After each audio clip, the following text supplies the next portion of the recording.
คลิปวิดีโอนี้สนับสนุนโดย Big Penguin ตัวจริงเรื่องคีย์บอร์ดมาครับหายไปกันเนิ่นนานนะฮะสำหรับการรีวิวคีย์บอร์ดนะผมก็อย่างที่เห็นนะทุกคน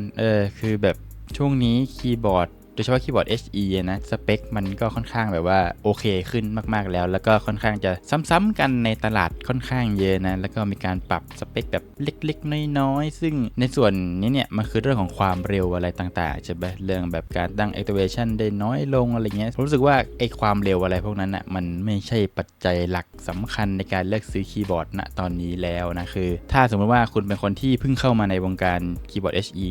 หลังๆเนี่ยคือแบบคุณหารุ่นใหม่ๆไว้คือมันแบบแทบจะดีหมดแล้วนะคือมันดีมากทั้งแบบพวกแบบงบบานๆหรือว่าจะเป็นพวกแบบงบบัดเจ็ตอะไรก็ตามนะครับมันโอเคสุดๆแล้วนะฮะกลายเป็นว่าสิ่งที่เราต้องดูกันในการที่จะซื้อคีย์บอร์ดสักตัวเนี่ยมันไม่ใช่เรื่องความเร็วและมันเป็นเรื่องของงานประกอบเรื่องของฟีเจอร์ที่มันมีมาให้ดูเรื่องแบบซาวด์โปรไฟล์อย่างเงี้ยเสียงกดอย่างเงี้ยเราพอใจมากแค่ไหนอะไรอย่างงี้มากกว่านะสำหรับผมนะดูแบบเรื่องความเสถียรเล่นเกมมันมีแบบไหมอะไรอย่างเงี้ยเข้าใจใช่ป่ะสำหรับ iROG MG75 Max ตัวนี้ก็เช่นกันวันนี้เราจะมาดูกันว่ามันมีอะไรที่มันต่างจากรุ่น Pro ที่เราเคยรีวิวกันไปบ้างนะฮะเอางี้เรามาบอกราคาก่อนนะครับสำหรับตัวรุ่น Pro ที่ร้าน Big Penguin นะฮะเอาตัวรุ่น Pro ก่อนนะรุ่น Pro เนี่ยมันจะเริ่มที่ 3,590 บาทจนถึง 3,890 บาทส่วนตัว Max ที่เรามารีวิวกันในวันนี้เนี่ยเริ่มต้นที่ 3,990 บาทไปจนถึง 4,190 บาทที่บอกว่าราคาเท่านี้ถึงเท่านี้เนี่ยก็คือแต่ละสีเนี่ยมันจะราคาไม่เท่ากันนะฮะคร่าวๆแล้วเนี่ยมันจะต่างกันโดยประมาณแบบ400 บาทอะไรพวกนี้เนี่ยซึ่งแกปตรงนี้เนี่ยทุกคนจำไว้ให้ดีนะครับผมเพราะว่ารีวิวในวันนี้เนี่ยมันจะบอกถึงสิ่งที่แตกต่างกันระหว่างรุ่น Pro แล้วก็รุ่น Max นะครับทุกคนลองเทียบกันดูว่ามันคุ้มค่ากับเงิน400 บาทที่ทุกคนจะเสียไปหรือเปล่าหรือคนที่มีรุ่น Pro อยู่แล้ว400 บาทนี้จะคุ้มค่าไหมกับการที่เราอัปเกรดมาผมขอเริ่มจากงานประกอบกันก่อนละกันนะฮะเอาจริงๆจากใจเลยไม่ได้รู้สึกว่ามันต่างจากเดิมอะไรมากขนาดนั้นนะซึ่งไม่ใช่ของเดิมไม่ดีของเดิมแม่งโอเคมากๆแล้วเว้ยถ้าต่างก็แบบว่าไม่เกิน 5% นะคิดว่านะสัมผัสอะไรเนี่ยยังคงเหมือนเดิมนะฮะเคสอลูมิเนียมอะไรเงี้ยก็ยังเป็นแบบว่าผิวเรียบๆอยู่ตามปกตินะครับผิวมันฟีลลิ่งทัชอะไรเงี้ยมันคล้ายๆเดิมมากซึ่งถามว่ามันมีเกรดที่มันโอเคกว่านี้ไหมในเรื่องของเคสนะครับสารภาพตามตรงเลยว่าผมเคยเห็นเคสที่มันดูโอเคกว่านี้แล้วกันนะแต่ว่ามันก็ไม่ใช่ในราคานี้เข้าใจปะคือเคสตัวนี้เนี่ยมันก็ไม่ได้แย่แต่ว่ามันก็อยู่ในระดับที่โอเคไม่ได้ว้าวไม่ได้รู้สึกพรีเมียมอะไรขนาดนั้นนะแต่งานประกอบต่างๆโอเคมากๆเลยนะคือไอล็อกเขาค่อนข้างที่จะทำดีในส่วนนี้อยู่แล้วนะครับเรื่อง QC อะไรต่างๆเนี่ยสีการทำสีอะไรพวกนี้คือแบบเป๊ะมากๆนะครับไม่มีแบบรอยขีดข่วนอะไรเลยทำสีมาได้แบบว่าสมูทเท่ากันทั้งตัวเลยนะตรง bottom case เนี่ยก็มีการเล่นลวดลายแบบใหม่มานะครับผมซึ่งผมมองว่ามันเป็นลายที่เข้าถึงได้ง่ายกว่าตัวรุ่นโปรแล้วกันแต่มองอีกมุมหนึ่งก็คือมันก็อาจจะไม่ได้เป็นลายที่หวือหวามากอะไรขนาดนั้นนะครับไอ้ตรงเลเซอร์ด้านหลังมาเนี่ยนะมองครั้งแรกมันอาจจะไม่ได้ว้าวอะไรขนาดนั้นนะแต่ว่าเราสามารถมองได้แบบไม่เบื่อละกันซึ่งจริงๆเราก็แทบไม่มองด้านล่างมันอยู่แล้วนะกับตัวท็อปเคสที่เขาให้มานะครับผมรู้สึกว่าเขาทำให้มันดูหนาแน่นกว่านี้ได้นะผมรู้สึกว่าท็อปเคสของตัวเนี้ยเป็นตั้งแต่ตัวรุ่นโปรแล้วนะคือมันรู้สึกว่าบางกรอบไปสักนิดหนึ่งแล้วก็ตัว ball cache system ที่เขาติดมาผมรู้สึกว่ามันแบบมันถอดยากไปนิดนึงคือผมเคยเจอ ball cache structure ที่มันโอเคกว่านี้ไว้ถอดง่ายกว่านี้คือสำหรับคนที่ไม่รู้นะครับ ball cache คือการที่เราสามารถถอดตัวท็อปเคสออกมาได้ง่ายๆโดยที่เราแบบ screwless คือแบบไม่มีสกรูไม่ต้องขันสกรูเข้าใจปะคือบอลแคชของมันค่อนข้างที่จะถอดยากประมาณหนึ่งนะคือเราไม่สามารถที่จะแบบไม่ตั้งใจแล้วถอดมันได้เข้าใจปะคือแบบถ้าคิดว่าจะถอดคือต้องตั้งใจกับมันจริงๆถึงจะถอดได้เข้าใจปะคือเราเคยผ่านอันที่มันแบบว่าถอดง่ายมามากกว่านี้นะอย่างแบบชิลคี ND75 อะไรอย่างเงี้ยคือแบบไม่ต้องคิดอะไรคือแบบถอดออกชิวๆได้เลยนะครับแต่ว่าตัวนี้คือแบบแน่นแบบแน่นมากคือมันอาจจะถอดง่ายกว่าการขันสกรูอะไรอย่างนี้แต่ก็นั่นแหละน่าจะทำให้มันถอดง่ายมากกว่านี้นะครับที่ผมบ่นเรื่องนี้เพราะว่าอะไรเพราะว่าไอตัว MG75 Max ตัวเนี้ยสิ่งที่เขาเพิ่มเข้ามาคือการกันน้ำเว้ยซึ่งตัวเนี้ยมันกันน้ำที่ตัว PCB นะครับแต่ว่าก็ยังไม่ได้กันที่ตัวพอร์ต USB นะครับผมน้ำห้ามโดนพอร์ต USB นะทุกคนถึงมันจะบอกว่ามันกันน้ำก็จริงนะแต่ว่ามันได้มาตรฐานแบบ IP54 อะไรเงี้ยคือแบบกันน้ำ6อะไรฟิลเนี่ยนะคือไม่สามารถเอาคีย์บอร์ดลงไปแช่ได้อะไรขนาดนั้นนะคือสมมติว่าถ้าน้ำ6อะไรเงี้ยยังไงก็ต้องรีบเช็ดอยู่ดีแค่มันแบบว่าเป็นช่วงยื้อแล้วกันนะแล้วก็ไอตัวเบลแคชที่บอกว่ามันถอดยากเนี่ยมันมีประเด็นอะไรนะฮะคือถ้าสมมติว่าน้ำมัน6ไปแล้วอะแล้วเคสแม่งถอดยากมากกูต้องตั้งใจกับมึงมากเลยแต่ว่าถอดยากเหลือเกินบังเอิญกิ้งไปกิ้งมาคีย์บอร์ดแม่งถอดไม่ออกทีน้ำไปโดนพอร์ตอย่างเงี้ยทำไงถูกป่ะก็นั่นแหละเป็นเรื่องหนึ่งที่ฝากไว้ให้สังเกตแล้วกันแต่ถึงจะพูดยังไงก็ตามนะครับผมน้ำอะไรเงี้ยก็ไม่ควรมาอยู่ตรงหน้าตัวคอมไปเอาจริงๆแล้วแล้วก็ไอการถอดเคสออกมาอะไรเงี้ยมันก็ไม่ได้ถอดกันตลอดอยู่แล้วเข้าใจปะคือเราอาจจะแค่แบบถอดแค่ในบางกรณีเฉยๆแล้วมั้งเราคงไม่ได้ถอดแบบเดือนชนเดือนอะไรขนาดนั้นปะหรือทุกวันอะไรเงี้ยก็เลยรู้สึกว่าก็อาจจะมองข้ามตรงนี้ไปได้อะไรเงี้ยจริงๆทาง Big Penguin เขาก็ให้ผมราดน้ำมานะแต่ว่ารอดูท้ายคลิปแล้วกันมันจะได้เปียกทีเดียวนี่แหละจึงเป็นเหตุผลว่าทำไมระบบ Broadcast Structure มันถึงต้องดูถอดง่ายกว่านี้นะครับผมมาพูดถึงสวิตช์กันบ้างแล้วกันสวิตช์ตัวนี้เนี่ยคือตัว OKT Transparent นะครับผมเป็นตัวใหม่แล้วก็เขาบอกว่าเป็นตัวท็อปของทาง iRock ณตอนนี้เลยนะครับตัวนี้เนี่ยมันรองรับและพิดทิกเกอร์ได้ที่แบบ 0.001 มิลลิเมตรนะครับจากเดิมที่ตัว Pro เนี่ยทำไว้ได้ที่ 0.005 มิลลิเมตรซึ่งผมว่าแม่งก็เร็วมากอยู่แล้วทุกคนคือ 0.001 มิลลิเมตรเนี่ยคือมันต่ำจนได้แบบน่าจะหาคนใช้ได้ยากเหมือนกันนะคือมันเร็วจนแบบควบคุมยากอ่ะซึ่งสเปคที่เขาว่ามากันอะไรอย่างนี้เนี่ยมันจะตรงกับที่มันใช้จริงไหมอันนี้ผมก็ไม่ทราบได้นะครับผมเพราะว่าผมก็ไม่ได้มีเครื่องวัดเหมือนน้องคนนึงคือแบบวัดไปทำไมอ่ะแบบหลักต่างกันแค่แบบไม่กี่มิลนะน้องใช้จริงน้องมานั่งจับผิดขนาดนั้นเลยคือแบบน้องเป็นนักจับผิดหรือไงคาดเคลื่อนกันไม่ได้เลยมั้งหรือว่าไงใช้จริงมานั่งนับกันหลักมิลเลยหรือว่าไงก็ตามนั้นแหละก็อย่าไปซีเรียสอะไรกันมากเลยนะครับหลักแบบไม่กี่มิลอะไรเงี้ยคือมันไม่มีทางที่แบบเป๊ะแบบ 100% ได้แน่นอนเว้ยผมเชื่ออย่างนั้นนะถึงผมจะไม่มีเครื่องวัดอะไรให้เห็นก็ตามแต่ผมมั่นใจได้เลยว่าแม่งไม่มีทางตรงแบบ 100% เป๊ะๆแน่นอนแต่ถึงอย่างนั้นก็เถอะยังไงแม่งก็เร็วยังไงมันก็เร็วจนคุณแบบไม่มีทางมานั่งนับเอาอย่างนี้ดีกว่ากลับมาที่สวิตช์แล้วกันนะฮะถึงเขาบอกว่ามันจะเป็นตัวท็อปยังไงก็ตามนะฮะสิ่งหนึ่งที่ผมไม่ชอบเลยแล้วกันใช้คำว่าไม่ชอบเลยแล้วกันนะฮะคือเป็นสวิตช์ที่เมื่อใส่ไปในแบบสตีลเพลทที่เขาให้มานะเพลทแบบเหล็กอ่ะคือมันแน่นแบบแน่นเหมือนไม่อยากให้เอาออกอ่ะคือแบบคิดจะถอดสวิตช์ทีนี่คือแบบต้องมีตัวโยกกันบ้างอ่ะเข้าใจปะคือแบบมันแน่นขนาดนั้นเลยนะเว้ยไม่ว่าเราจะใช้แบบตัวดึงสวิตช์ที่ดีมากแค่ไหนก็ตามนะฮะคือผมดึงจนแบบแค่ดึงแค่ตัวเดียวครั้งแรกนะคือขาตัวสวิตช์อ่ะคืองอได้เลยนะทุกคนเพราะฉะนั้นเนี่ยถ้าคิดจะดึงสวิตช์จากเจ้าคีย์บอร์ดตัวนี้เนี่ยต้องระวังกันสักนิดนึงนะฮะสวิตช์อาจจะหักหรืออาจจะพังได้เลยก็ได้นะถามว่ามันแน่นแล้วมันดีไหมโอเคในเรื่องของการใช้งานมันแน่นมันนิ่งไม่วับเบิลถือว่าเป็นสิ่งที่ดีมากๆเลยนะครับแต่ว่าถ้าคุณคิดจะเปลี่ยนแบบสวิตช์สักทีหนึ่งเนี่ยก็ขอให้รู้ไว้ว่าต้องระมัดระวังสักนิดนึงละกันแต่ถ้าไม่คิดว่าจะเปลี่ยนสวิตช์อยู่แล้วโอเคคุณปล่อยมันไปได้ชิวๆนะครับแต่ก็รู้ไว้ว่ามันแค่ถอดยากนะโอเคจบส่วนน้ำหนักการกดของสวิตช์ตัวนี้นะครับผมรู้สึกว่ามันกำลังดีแล้วนะครับเมื่อมันอยู่ในบอร์ดตัวนี้สวิตช์ตัวนี้และคีย์แคปตัวนี้นะครับมันค่อนข้างที่จะบาลานซ์มากๆผมไม่รู้เหมือนกันว่าน้ำหนักการกดมันเท่าไหร่นะฮะแต่คิดว่าน่าจะประมาณแบบไม่เกิน50แบบอยู่ในช่วงแบบ 45-50 อะไรประมาณนี้นะครับเพราะว่าถ้ามองกันจริงๆแล้วสวิตช์ตัวนี้เนี่ยมันเป็นสวิตช์ที่ค่อนข้างมีแรงต้านประมาณหนึ่งละกันนะทั้งตอนที่แบบ force travel ลงไปอย่างเงี้ยหรือว่าตอนที่แบบ bottom out ออกมาอะไรอย่างนี้นะครับมันก็ค่อนข้างที่จะไวประมาณหนึ่งนะฮะคือถ้ามันไม่ได้คีย์แคปที่เป็นแบบวัสดุแบบเนี้ยที่มันค่อนข้างแบบเบาๆอะไรเงี้ยผมว่าอาจจะกดยากกว่านี้ละมั้งคือถ้าสมมติว่าคุณเป็นคนที่ชอบตั้งค่าอะไรให้มันแบบน้อยๆเวอร์ๆอะไรเงี้ยผมว่าสวิตช์ตัวเนี้ยค่อนข้างที่จะเอาอยู่คือแบบมันไม่ได้ลั่นง่ายเวอร์อะไรขนาดนั้นมันไม่ลั่นเลยดีกว่าเว้นแต่ว่าคุณตั้งแบบได้โซน0อย่างเงี้ยอันนี้ลั่นแน่นอนอันนี้คือในกรณีของการที่มันแบบเอาไปใช้เล่นนะผมว่าเนี่ยสอบผ่านเลยส่วนเรื่องของ Sound Profile ของมันนะครับต้องบอกว่าคาแรคเตอร์เสียงของ MG75 ไม่ว่าจะเป็นตัวรุ่น Pro หรือว่าตัวรุ่น Max นะครับบอกเลยว่าแม่งเป็นคีย์บอร์ดที่ เสียงลั่นทุ่งสุดๆคือคาแรคเตอร์มันค่อนข้างที่จะแบบบวกเวกโวยวายอยู่แล้วอะทุกคนคือมันดังมาตั้งแต่แบบตัวโปรแล้วนะจริงผมก็นิยามไม่ได้เหมือนกันว่าคาแรคเตอร์เสียงแบบนี้คืออะไรเพราะว่ามันไม่ใช่ทั้งต็อกมันไม่ใช่ทั้งป๊อปแคร็กหรือครีมมี่เลยไซเลนต์ไม่ใช่แน่นอนนะมันเป็นเสียงแบบตุ๊บแบบทุกคนคือแบบตอน Force Travel ลงไปมันแน่นนะเว้ยแต่ว่าพอแบบ Bottom Out มาแม่งกังวานอะ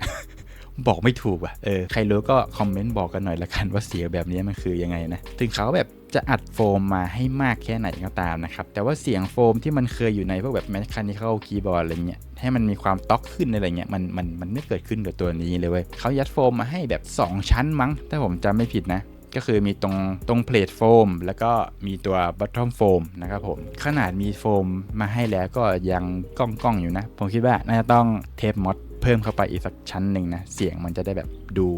ทุ้มขึ้นต่ำขึ้นดูดีขึ้นมากกว่านี้นะไม่ว่าคุณจะเปลี่ยนคีย์แคปยังไงก็ตามนะเว้ยผมบอกเลยว่ายังไงมันก็ดังอยู่ดีนะด้วยความที่เพลทมันเป็นแบบสตีลเพลทแบบนี้เพลทแบบType แข็งทุกคนเสียงมันจะกังวา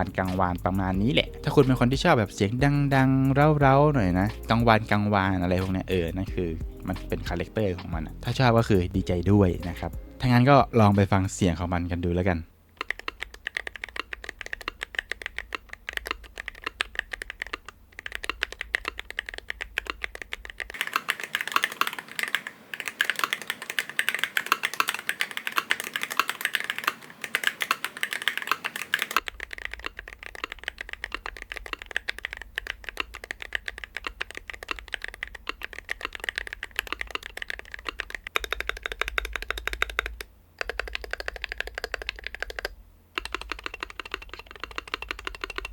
ถึงแม้จะอัพมาเป็นรุ่น Max แล้วนะแต่คุณก็ยังได้การเชื่อมต่อแบบสายเท่านั้นอยู่นะครับPolling Rate ยังคงแบบจัดเต็มเหมือนเดิมนะทั้ง Scan Rate Single Key เนี่ยได้ 256,000 ส่วน Full Key เนี่ยได้อยู่ที่ 32,000 Hz ด้วยกันซึ่งแน่นอนว่ามันค่อนข้างเหลือกินเหลือใช้อยู่แล้วนะทุกคนทีนี้เดี๋ยวเราลองไปดูซอฟต์แวร์กันสักนิดนึงแล้วกันนะโอเคครับเข้ามาที่หน้าของซอฟต์แวร์ MG75 Max กันสักนิดนึงนะครับซอฟต์แวร์ก็ตัวเดิมกับ iRockตัวรุ่นอื่นๆเลยนะทุกคนก็กดเข้าไปได้เลยครั้งแรกที่ทุกคนใช้มันจะมีการเคลียร์เบสกันสักเล็กน้อยนะก็กดไปตามที่เขาบอกนะฮะทีนี้เรามาดูหน้า Activation Point กันเลยนะฮะสิ่งที่มันเซตได้จริงๆแล้วเนี่ยก็คือเดิมๆเลยทุกคนสามารถปรับได้ Activation Point ที่ 0.001 มิลลิเมตรนะนี่คือ Activation Point นะทุกคนแล้วก็ Rapid Trigger เนี่ยปรับได้แยกนะครับผมระหว่าง Press แล้วก็ Release นะครับผมปรับได้หมดเลย 0.001 มิลลิเมตรเช่นเดียวกันนะฮะปรับได้เนี่ยทีละ 0.001 มิลลิเมตรเลยนะเนี่ยคือแบบเล็กน้อยมากๆนะเนี่ยโอ้โหละเอียดสุดๆแต่สิ่งหนึ่งที่ผมแบบสงสัยเหมือนกันว่าทำไมเขาไม่ทำสักทีนะฮะนั่นก็คือการกำหนดเลขไปเลยนะฮะที่แบบไม่ต้องมาเลื่อนเนี่ยคือเราสามารถแบบคลิกแล้วแบบพิมพ์ได้เลยว่าเราอยากได้เท่าไหร่คือการที่มันแบบมานั่งอย่างเงี้ยบางทีมันเสียเวลาเว้ยบางทีเราอยากจะปรับแบบทันท่วงทีอะไรอย่างเงี้ยมันเสียเวลาเนี่ยมันต้องมานั่งกะเห็นไหมให้พิมพ์ไปเลยจบง่ายกว่าจริงๆแล้วก็ตัวนี้ปรับ Dead Zone นะครับผมปรับได้ละเอียดเหมือนกัน Dead Zone นี่มันมาถึงขนาดนี้แล้วเนี่ยโอ้โหปรับได้ทีละเท่าไหร่เนี่ย 0.012 มิลลิเมตรนะก็น้อยต่ำเตี้ยเลียดินสุดๆใช้จริงก็ 0.2 ก็พอแล้วนะต่ำกว่านี้ก็ไม่ไหวแล้วน้องคือหน้าเนี้ยมันก็มีประมาณนี้แหละเลือกปุ่มก่อนแล้วก็ตั้งไปได้เลยอย่าลืมกดเซฟนะฮะกดเซฟถ้าเราชี้ไปปกติมันจะไม่มีใช่ปะถ้าเราชี้แล้วเราปรับแล้วมันจะเป็นประมาณนี้สิ่งมันคือการกด press ค่ากด press นะสีเขียวคือค่ากด release นั่นเองหน้า2ก็ขอข้ามไปเลยแล้วกันแค่โหมดไฟนะครับผมต่อไปการปรับ action นี่แหละที่มันเพิ่มเข้ามาเว้ยคือเมื่อก่อนมันจะมีแค่ mapping macro dksมี mod tab มี toggle key มี SOCD อย่างนี้ใช่ปะแต่อันเนี้ยคือมันเพิ่มโหมด multi press trigger ตรงนี้มาแล้วก็ release trigger ตรงนี้ผมอยากให้มาดู MP3 ตรงนี้ไว้เรื่องอื่นผมเคยอธิบายหมดแล้วนะขอไม่อธิบายซ้ำแล้วกันนะครับผมแต่ว่าถ้าสงสัยก็ถามมาในคอมเมนต์แล้วกันเดี๋ยวผมมาตอบให้นะคือโหมดนี้เนี่ยมันจะคล้ายๆ DKS แหละแต่ว่ามันจะเป็นการแบบนับแค่ตัว press อย่างเดียวว่า press depth เห็นป่ะ level of press depth ตรงนี้ก็คือการกดลงไปเนี่ยเราสามารถตั้ง action ได้3แบบด้วยกันนะครับผมสามารถตั้งระยะตัว action เนี่ยได้ที่ตรงนี้ได้เลยเห็นป่ะเนี่ยเราอยากได้ระยะไหนเป็น action อะไรเราอยากให้ 0.530 มิลลิเมตรตรงนี้เป็นปุ่ม A อะไรเงี้ยแล้วก็เซตไปได้เลยเราอยากให้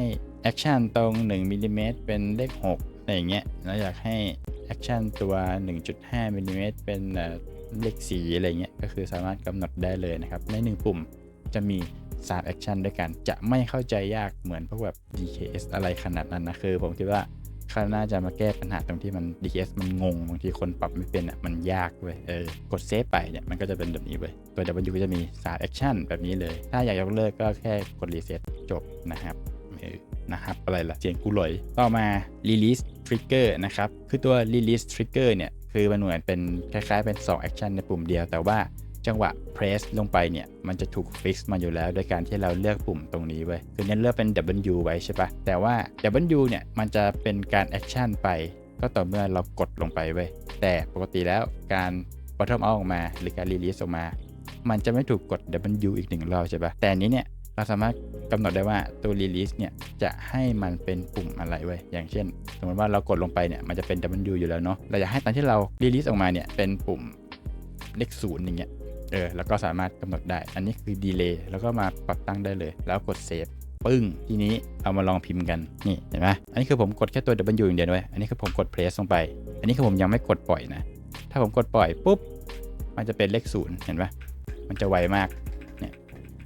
แต่เป็นอยู่กับ0มันจะไวมากเห็นไหมทุกคนอันนี้คือผมกดปุ่มเดียวนะเว้ยอยากได้แบบสแปมปุ่มเร็วๆอะไรเงี้ยแบบ2ปุ่มรวดๆจวดๆอย่างเงี้ยโดยที่ไม่ต้องกด2ปุ่มพร้อมกันอะไรเงี้ยคือแบบโหมดนี้ก็จะช่วยได้นะครับซึ่งการปรับใช้ต่างๆอยู่ที่ทุกคนเอาไปแปลงใช้กันเอาเองละกันนะครับผมก็อธิบายได้ประมาณนี้นะก็ประมาณนี้นะครับที่มันน่าสนใจที่มันเพิ่มเข้ามานะตัวเบสิกอันนี้แค่ปรับแบบ polling rate อะไรอย่างงี้เนาะก็ปรับไป 8K เลยก็ได้นะชิวๆหรือแบบ 4K จริงๆก็เพียงพอต่อการใช้งานแล้วนะตัวนี้ก็ไม่มีอะไรมากก็ตั้งค่าโปรไฟล์ต่างๆนานานะครับฝากมาแวะมาดูกันประมาณนี้แล้วกันนะครับสุดท้ายนี้ผมหวังว่าคุณทั้งหลายนะฮะจะได้คำตอบกับการที่จะซื้อเจ้าคีย์บอร์ด MG 75 Max ตัวนี้แล้วนะครับถ้าให้ผมแนะนำนะแบบส่วนตัวนะคือถ้าคุณเป็นคนที่ไม่เคยใช้งานคีย์บอร์ด Hall Effect มาก่อนเลยและอยากจะลองเป็นตัวแรกนะครับถ้าคุณโอเคกับตัวคาแรคเตอร์เสียงของเขาคุณไม่คิดที่จะเปลี่ยนสวิตช์กันบ่อยๆหรือว่าไม่คิดจะมอดอะไรเพิ่มเติมอะไรอย่างนี้นะครับและโอเคในรูปลักษณ์แบบนี้ผมก็ค่อนข้างเชียร์นะครับผมเพราะว่ามันก็ถือว่าค่อนข้างจบนะคิดว่าค่อนข้างจบแล้วในงบประมาณ3,000 ถึง 4,000 ประมาณนี้นะคือคีย์บอร์ดตัวนี้เนี่ยมันจะถือว่าเป็นหนึ่งในตองอูเลยก็ว่าได้นะครับมันเร็วมากจริงๆเรื่องการกดการเล่นเกมอะไรพวกนี้มันค่อนข้างที่จะติดนิ้วมากๆเลยนะอย่างที่บอกเรื่องความเร็วมันไม่ใช่ปัจจัยอีกต่อไปนะครับสำหรับคีย์บอร์ด Hall Effect ณปัจจุบันนี้นะแต่ถ้าสมมติว่าคุณเป็นคนที่มีรุ่นโปรอยู่แล้วนะครับผมไม่ต้องก็ได้มั้งอย่างRapid Triggerก็ปรับได้ 0.005 มิลลิเมตรแล้วนะเว้ยคือแบบใช้กันเนาะระดับเท่านั้นนะใช้กันเนาะน้ำอะไรพวกเนี้ยก็ไม่ต้องกลัวเว้ยคือแบบเอาไปไกลๆเลยเวลาเล่นเกมอะไรเงี้ยไม่ต้องเอาน้ำมันอยู่ใกล้ๆโอเคป่ะหิวก็ค่อยไปเอาไอ้ส่วนต่างไม่กี่บาท400เอาไปเติมเกมดีกว่าเอาไปกินข้าวดีกว่าน้องย้ำอีกครั้งนึงว่ากันน้ำเนี่ยคือมันกันแค่แบบกัน6นะเว้ยกัน6เฉยๆเพราะฉะนั้นถ้าสมมติว่ามัน6เลยจริงน้องรีบเช็ดโอเคป่ะรีบเช็ดเลยแล้วก็ควรรีบดึงสายออกด้วยนะครับเพราะไม่งั้นรามแน่นอนนะน้องส่วนสายที่คิดว่าจะพกพานะครับผมก็เลิกคิดไปเลยนะครับผมถ้าต้องการคีย์บอร์ดที่พกพาไม่ใช่ตัวนี้อย่างแน่นอนตัวนี้คือมันหนักประมาณแบบโลครึ่งโลครึ่งคงไม่แบกกันหรอกมันเกือบเท่าโน้ตบุ๊กเครื่องหนึ่งแล้วนะแล้วถ้าสมมติว่าไม่ได้เปรียบเทียบกับตัวรุ่นโปรอะไรอย่างนี้นะก็จริงๆนะคู่แข่งโดยตรงของมันไม่ค่อยมีนะถ้าจะผมรู้นะอย่าง775หรือแบบ Aura Hero 84อะไรเงี้ยผมว่ามันก็ไม่ใช่คู่แข่งสักทีเดียวนะถึงมันจะเป็นไซส์เดียวกันก็ตามนะครับถ้าเป็นแบบบอร์ดเคสอลูอะไรเงี้ยคือแบบน่าจะมีแค่ไอล็อกมั้งเท่าที่รู้นะเท่าที่รู้เพราะว่าจริงๆแล้วถ้าเป็นเคสอลูมันจะมีไซส์ที่แบบต่ำกว่าเนี้ย60หรือไม่ก็แบบ 65% อะไรอย่างนี้มากกว่านะคือถ้าคุณต้องการไซส์นี้แต่ว่าไม่ได้ต้องการเคสอลูอะไรขนาดนั้นเนี่ยแล้วงบแบบไม่ได้เยอะมากไม่ถึง 3,000 อะไรเงี้ยก็775ก็โอเคหรือว่า Aura Hero 84ก็โอเคมากๆเหมือนกันนะครับเสียงกดคือแบบอาจจะไม่ได้ตรงไทป์อันนี้มากสักเท่าไหร่ด้วยซ้ำนะถึงบอกว่ามันเอามาเทียบกันขนาดนั้นไม่ได้ไว้เพราะว่า2ตัวนั้นมันจะแบบเป็นในโทนต็อกอะไรทำนองนั้นมากกว่าไม่ใช่โทนแบบเสียงดังๆอะไรอย่างเงี้ยแล้วมันก็เป็นเคสแบบพลาสติกด้วยนะถ้าต้องการเคสอลูจริงๆมันมีแต่ตัวนี้แหละเท่าที่รู้โอเคสำหรับคลิปนี้ก็ขอบคุณทาง Big Penguin ด้วยนะครับผมที่ส่งคีย์บอร์ดตัวนี้มาให้เล่นกันอีกแล้วนะฮะเพราะฉะนั้นก็ฝากไปเยี่ยมเยียน หน้าสาขาของเขาด้วยนะครับตอนนี้มี2สาขาแล้วนะครับทั้งโครงการ T59 Westgate นะครับที่บางใหญ่นะครับแล้วก็ Sasko Square นะครับที่ศรีนครินทร์3นั่นเองนะครับไปลองเองหน้าร้านก็ถือว่าจะรู้มือมากกว่าละกันตอบโจทย์กว่าแน่นอนหรือใครสะดวกออนไลน์นะครับสามารถกดที่ตะกร้าที่ผมขึ้นไว้ตรงนี้ได้เลยนะครับยังอยู่กันยาวๆนะสำหรับช่องนี้นะครับผมไม่ได้หายไปไหนนะครับช่วงนี้ก็อยู่ในช่วงที่แบบทดลองอะไรใหม่ๆอยู่นะครับมีการไปทำช่องใหม่บ้างนะฮะตอนนี้ก็รู้สึกว่าอาจจะเข้ากลับมารวมกันอีกแล้วก็ไม่รู้เหมือนกันอยู่ในช่วงทดลองอยู่ทุกคนเข้าใจหน่อยละกันนะฮะปรับตัวอยู่เหมือนกันนะครับหรือถ้าแบบรู้สึกว่าอยากให้รีวิวคีย์บอร์ดตัวไหนหรือว่าจอยคอนโทรลเลอร์ตัวไหนหรืออุปกรณ์เสริมอะไรที่เกี่ยวกับเกมอะไรพวกนี้ลองคอมเมนต์บอกกันหน่อยละกันนะครับเท่านี้ละกันไปแหละไบรเนี่ยลำบากกูต้องมาราดน้ำอีกให้พวกมึงดูนี่ต่อไฟราดไปเลยคอมกูพังไหมนี่นะปลอดภัยห้ามโดนพอร์ตแช่ไปเลยกดได้อยู่ช็อตไหมอีกเรื่องนึงไม่ช็อตกูยังอยู่นะทุกคน